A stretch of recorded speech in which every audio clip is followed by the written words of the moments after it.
그렇게 해주셔서 감사합니다. 자, 이번에 다룰 이야기는 일본차 불매운동의 충격적인 결과 8월 판매량 공개입니다. 자, 우리가 7월부터 본격적으로 일본 제품 불매운동을 전개하고 있습니다. 대표적으로 타겟팅이 된 세 가지 브랜드가 있는데요. 맥주에서 아사히 맥주, 의류에서 유니클로, 자동차에선 토요타, 렉서스, 이렇게 집중 타겟팅이 된 브랜드가 있죠. 자, 맥주 중에 아사히 맥주는 매출이 90%가 급감했다라는 뉴스가 나오고 있죠. 이 정도로 나오게 된다면 조만간에 시장에서 퇴출될 확률이 매우 높다, 저는 이렇게 생각을 합니다. 아무도 안 마시는 맥주를 계속해서 공급할 수는 없지 않겠습니까? 버티고 버티다 내년쯤 되면 아마 일본 맥주들 못 버티고 퇴출되지 않을까라는 생각이 듭니다. 또 다른 뉴스에서는 이 일본 맥주가 주춤하는 사이에 유럽 맥주들이 굉장한 마케팅을 하면서 치고 들어온다, 이런 뉴스도 있어요. 어쩐지 요즘에 이 홈플러스에 가니까 예전에 4캔에 10,000원이던 게 스텔라 아르뚜아 뭐 이런 몇 가지 유럽 브랜드들의 맥주가 5캔에 9,600원 뭐 이렇게 판매를 해요. 물 들어올 때 노졌는가 싶더라고요. 일본이 공고하게 1위를 막하고 있었던 수입 맥주 시장에 일본이 빠지고 우리가 1위를 차지하겠다라고 생각하는 여타 다른 경쟁업체들의 치열한 마케팅이 시작되고 있습니다. 우리나라 사람들 맥주를 참 좋아했던 것 같습니다. 꽤나 매력적인 시장이라고 판단하고 있는 것 같아요. 자, 그리고 의류 브랜드 유니클로는 매출이 70% 감소됐다, 이런 뉴스가 나오고 있는데요. 제가 유니클로를 자주 들여다볼 수 있거든요. 저희 집 앞에 현대백화점 디큐브가 있는데 거기에 유니클로 큰 게 있어요. 그래서 거기를 지나갈 때마다 유니클로를 쓱 들여다보는데 사람이 없어요. 거기를 지나가는 사람마다 유니클로에 사람 있나 이렇게 구경을 합니다. 근데 사람이 정말 몇 명 없습니다. 썰렁합니다. 자, 제가 말씀드렸죠. 가을 겨울 FW 시즌이라고 불리는 이 가을 겨울 시즌 날리면 엄청난 타격을 입을 수밖에 없다. 그래서 유니클로도 조용히 물러날 것이다, 이렇게 예측한 바 있는데요. 지금 분위기가 딱 그렇게 흘러가고 있거든요. 가을 겨울 시즌 완전히 팔이 날리면 버틸 수 있는 옷장사는 없다. 이거는 제가 옷장사를 오랫동안 하신 분들한테 들은 얘기인데, 유니클로는 규모가 크니 아마 더 큰 타격을 입을 수밖에 없을 거란 말이죠. 한국 시장에서 조용히 물러나는 그런 수순을 밟지 않을까, 저는 그렇게 예측하고 있습니다. 자, 그러면 일본 자동차는 어떻게 됐을까? 7월달 결과만 놓고 보면 토요타와 렉서스는 일본 제품 불매 운동에 별 영향이 없는 데이터가 나왔거든요. 맥주 90% 감소, 유니클로 70% 감소, 이런 뉴스가 나오는 반면에 토요타, 렉서스는 불매 운동에 별 영향이 없다, 이런 데이터가 나왔어요. 자, 자동차는 대표적으로 일방적인 교역 제품이죠. 한국은 2009년에 현대자동차가 일본 시장에서 철수를 했습니다. 왜냐? 너무 안 팔리니까. 일본인들이 현대차를 사지 않았습니다. 이렇게 얘기하시는 분들도 있어요. 일본 차가 너무 좋고 현대차는 안 좋으니까 일본 사람들이 현대차를 살 이유가 있느냐? 저도 사실 그렇게 생각했었는데, 사실 알고 보니까 미국에서도 가격 경쟁력을 바탕으로 일본 차와 경쟁을 하면서 이제는 품질도 어느 정도 경쟁이 되는 수준까지 올라왔죠. 미국에서는 그렇게 경쟁이 됩니다만 일본은 경쟁이 아예 되지 않았어요. 일본인들은 원래 한국 제품을 사용하지 않았다. 제가 이 영상도 한번 올린 적이 있죠. 오죽하면 반도체조차도 대만산을 더 많이 쓴다는 그곳이 바로 일본이기 때문에 현대자동차가 버틸 수 있는 재간은 없었다, 이렇게 보시면 되겠습니다. 그래서 2009년에 현대자동차는 일본 시장에서 철수를 하게 됩니다. 자, 2019년 상반기 일본 자동차 수입 물량을 보면 29,453대, 전년 대비해 22.1% 증가된 양입니다. 자, 그리고 일본 자동차의 한국 시장 점유율을 보면 2015년엔 11.9%였는데 2019년에는 21.5%까지 거의 2배 증가하게 돼요. 자, 한국 사람들이 일본 자동차를 정말 사랑했구나, 이렇게 볼 수 있겠는데요. 일단 기본적으로 그 원인을 살펴보면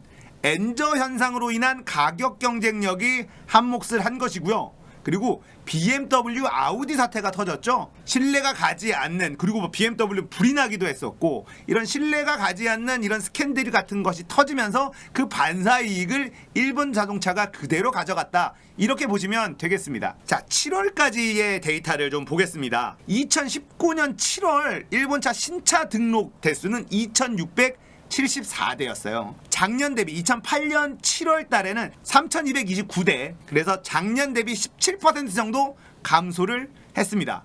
브랜드별로 살펴보니까 도요타 자동차가 마이너스 31.9%, 혼다 마이너스 33.5%, 닛산 마이너스 35%, 인피니티 마이너스 19.6%. 그런데 7월달 데이터로 보면 렉서스만은 32.5%가 증가했습니다. 자, 이 데이터는 신차 등록 대수예요. 자, 여기서 이상하죠? 맥주는 90% 날라갔고 유니클로 70% 날라갔는데 자동차는 왜 30% 정도밖에 안 날라갔고 렉서스는 30%가 증가했다고? 이상한 느낌이 듭니다. 자동차는 굉장히 고가 제품이죠. 그렇기 때문에 한 번 사기가 어렵습니다. 그리고 한 번 사면 오래 써야 되고요. 그런데도 이렇게밖에 줄지 않는다? 여기 뭔가 이상하죠. 이 데이터는 신차 등록 대수 기준이기 때문에 그렇다는 말씀을 먼저 드릴게요. 자, 8월에 일본차 신차 등록 대수가 발표가 됐어요. 얼마일까요? 짜잔! 1,401대. 작년 대비 57%가 감소됐습니다. 작년 8월 달에는 3,258대가 등록이 됐습니다. 자, 일본 자동차도 엄청나게 감소하고 있죠. 그런데 아직도 우리가 생각할 때는 불만이에요. 57%밖에 감소 안 했다고? 자, 이제 이 이야기를 좀 더 해볼 겁니다. 브랜드별로 얼마나 감소했는지 또 한번 살펴볼게요. 토요타 마이너스 59.3%, 혼다 마이너스 80.9%, 닛산 마이너스 87.4%, 인피니티 마이너스 68%. 자, 그렇다면 렉서스는 어떻게 됐을까요? 렉서스 7.7% 증가. 또 증가를 했다고? 다시 한번 말씀드립니다만 신차 등록됐습니다. 자, 왜 그러면 렉서스는 나머지들 80%, 60% 날아갈 때 또 증가를 할까요? 렉서스는 차량 계약을 하면 출고가 되는 날이 매우 늦은 편이에요. 최소 2달 이상 걸립니다. 그러니까 8월 달에 차를 받은 사람들은 6월 달에 계약한 사람들이라는 거예요. 7월부터 불매운동이 들어갔기 때문에, 그러니까 7월 초, 6월 말 불매운동이 막 시작될 때 이미 렉서스도 하락세를 면치 못하고 있다라고 보시면 됩니다. 제가 9월 달부터 데미지가 세게 들어간다고 누누이 계속 얘기했습니다. 자, 이제 8월 결과물 나왔고요. 9월이 되면 어떻게 될까요? 렉서스마저도 추락할 수밖에 없을 겁니다. 왜냐? 7월 달에는 계약 물량이 말도 안 되게 떨어질 수밖에 없기 때문이에요. 그러면 10월 달은 어떻게 될까요? 더 떨어질 수밖에 없습니다. 자, 우리나라 사람들 그렇게 불매운동 노래 불러놓고 렉서스는 좋아하는구나, 이렇게 느껴질 수 있는 데이터인데요. 사실 들여다보면 그렇지는 않아요. 자, 일본차 불매운동이 이제 확실하게 눈에 띄는 결과물을 만들어내고 있어요. 일본차도 버틸 수 없다. 이게 우리나라 사람들이 벌이고 있는 불매운동의 힘이다.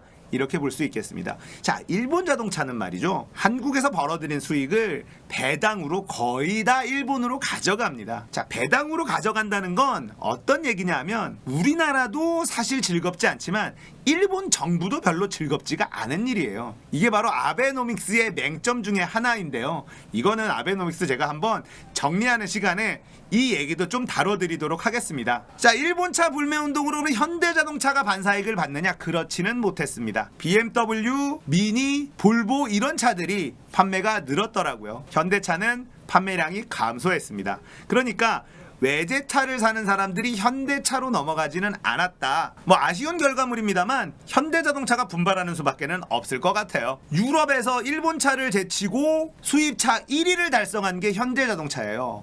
박수 칠만한 일이죠. 그런데 왜 한국에서는 그렇게 박수 칠만한 일이 벌어지지 않을까? 한국 소비자들은 이렇게 생각할 겁니다. 수출하는 차는 싸고 좋잖아. 근데 한국을 너무 호구로 보잖아. 이런 생각이 굉장히 오랫동안 박혀있죠. 현대는 아니라고 계속 주장하지만 그런 생각이 드는 건 저뿐만은 아닐 겁니다. 현대차가 정말 잘 만들어요. 현대차 요즘 거 타보면 와, 기가 막힙니다. 딱 500 정도만 쌌으면 좋겠어요. 좀 비싸. 제 개인적인 생각입니다. 차는 잘 만들지만 가격이 조금만 내려간다면 충분히 한국 사람들 아마 수입차 많이 안 탈 겁니다. 진짜 돈 많은 사람을 빼고는 수입차 많이 안 탈 거예요. 그만큼 현대자동차의 기술은 많이 올라가 있습니다. 현대자동차가 좀 더 분발해서 우리나라 사람들한테도 한국의 고급차를 타는 사람들한테도 선택받는 그런 날이 빨리 왔으면 좋겠습니다. 현대차 화이팅 하십시오. 귀족 노조들이 맨날 파업하는 거 당하는 거 보면 불쌍한 것 같기도 하고 아닌 것 같기도 하고. 자, 일본 맥주도 8월달 수입 금액이 발표가 됐는데요. 2018년 8월, 작년 8월 달에는 757만 달러, 약 90억 원어치 수입을 했는데 올해 8억 얼마 했느냐? 22만 3천 달러, 2억 7천만 원. 97% 떡락. 일본 맥주 조용히 사업 철수할 날이 얼마 남지 않은 것 같습니다. 일본 맥주 불매운동이 제일 쉬운 게 대체재가 너무 많아요. 저도 일본 맥주를 즐겨 마셨던 사람 중에 한 명인데 편의점에서 4캔에 10,000원부터 시작됐었던 수입 맥주 열풍이었잖아요. 맛있는데 가격도 나쁘지 않네 그러면서 정말 많은 사람들이 비싸서 잘 못 먹었던 수입 맥주를 마시기 시작했습니다. 그 중에 저도 한 사람이었고요. 아사히 맥주, 삿포로 맥주 뭐 좋아했습니다. 그러나 유럽산 맛있는 맥주들도 꽤 많이 있죠. 다양한 맥주들을 맛볼 수 있어서 너무 좋은 기회가 됐었죠. 자, 이번 일본과의 경제 전쟁으로 인해서 일본 맥주 불매운동을 벌이고 있는데요. 가장 쉬워요. 일본 맥주 말고도 마실 게 너무 많기 때문이죠. 맛있는 맥주가 꽤나 많이 있습니다. 그러니까 97% 전년 대비 수입 금액이 감소할 수밖에 없는 거죠. 일본 맥주 안 먹는 건 너무 쉬우니까. 유니클로에서 옷 안 사는 건 너무 쉬우니까요. 수입 맥주 중에 일본은 부동의 1위였습니다. 자, 왜 1위였느냐? 마케팅도 열심히 했지만 한국 사람 입맛하고도 잘 맞았겠죠. 그래서 일본 맥주가 수입 맥주 순위 부동의 1위였는데요. 2019년 8월에 13위까지 내려갔습니다. 시장 철수하는 길 슬슬 보이기 시작합니다. 멀리 안 나갑니다. 일본 맥주들. 안녕히 가십시오. 자, 한국의 불매운동 별다른 영향이 없을 거다 큰 소리 쳤던 일본 정부. 일본 기업들은 끙끙 앓지만 정부한테는 찍소리도 못하고 있는 중이죠. 멍청한 아베의 결정 때문에 잘 나가던 일본 기업들만 죽쓰고 있습니다. 우리는 아베 덕분에 일본이란 나라에 대해서 좀 더 들여다보게 됐고 일본 기업들이 어떻게 한국에서 돈을 벌며 그 돈을 일본으로 어떻게 가져가는지 그리고 우리는 일본에다가 얼만큼 물건을 팔고 있는지 좀 더 자세히 들여다볼 수 있는 계기가 되었습니다. 들여다보면 볼수록 우리는 호객님이었습니다. 이제는 떳떳하게 불매운동을 할 수 있게 됐죠. 왜냐하면 그냥 불매운동을 하면 명분이 없지만 우리는 일본과의 경제 전쟁 중이지 않습니까? 일본이 먼저 우리한테 수입 규제를 했으니 우리는 명분을 가지고 불매운동을 한다. 일본도 사실 뭐라고 하기 어렵죠. 먼저 때린 것은 일본이니까 말이죠. 9월부터 진짜 데미지 세게 들어갈 겁니다. 9월 결과물 나오면 다시 한번 살펴보도록 하겠습니다. 오늘 이야기는 여기까지입니다. 재밌었다면 구독, 좋아요, 알림 설정 꼭 눌러주십시오. 감사합니다. 끝!